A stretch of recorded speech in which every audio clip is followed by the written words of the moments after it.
Footnotes from the Life Application Study Bible. By Jewish law, entering the house of a Gentile would cause a Jewish person to be ceremonially defiled. As a result, he could not take part in worship at the temple or celebrate the festivals until he was restored to a state of cleanness. Afraid of being defiled, these men stayed outside the house where they had taken Jesus for trial. They kept the ceremonial requirements of their religion while harboring murder and treachery in their hearts. The Roman governor, Pilate, was in charge of Judea, the region where Jerusalem was located, from AD 26 to 36. Pilate was unpopular with the Jews because he had raided the temple treasury for money to build an aqueduct. He did not like the Jews, but when Jesus, the King of the Jews, stood before him, Pilate found him innocent. Pilate knew what was going on. He knew that the religious leaders hated Jesus, and he did not want to act as their executioner. They could not sentence Jesus to death themselves. Permission had to come from a Roman leader. But Pilate initially refused to sentence him without sufficient evidence. Jesus' life became a pawn in a political power struggle.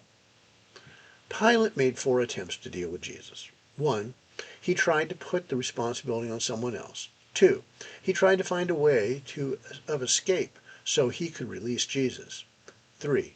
He tried to compromise by having Jesus flogged rather than handing him over to die.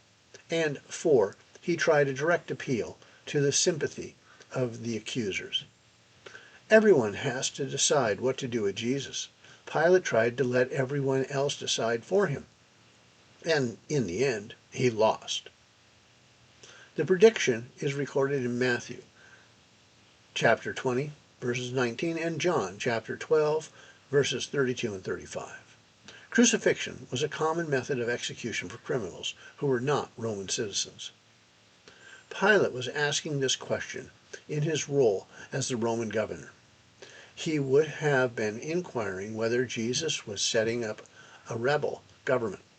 But the Jews were using the word king to mean their religious ruler, the Messiah. Israel was a captive nation under the authority of the Roman Empire. A rival king might have threatened Rome. A Messiah could have been a purely religious leader. Pilate asked Jesus a straightforward question, and Jesus answered clearly. Jesus is a king, but one whose kingdom is not of this world. Pilate seemed to have no question in his mind that Jesus was speaking the truth and was innocent of any crime. It is also apparent that while recognizing the truth of Jesus' innocence, Pilate chose to ignore it and sentence him to death. It is a tragedy when we fail to recognize the truth. It is a greater tragedy when we recognize the truth but fail to act on it. Pilate was cynical. He thought that all truth was relative. To many government officials, truth was whatever the majority of people agreed with, or whatever helped advance personal power or political goals. We see the same thing today. If we refuse to accept any standard of truth, we have no basis for claiming something to be morally right or wrong.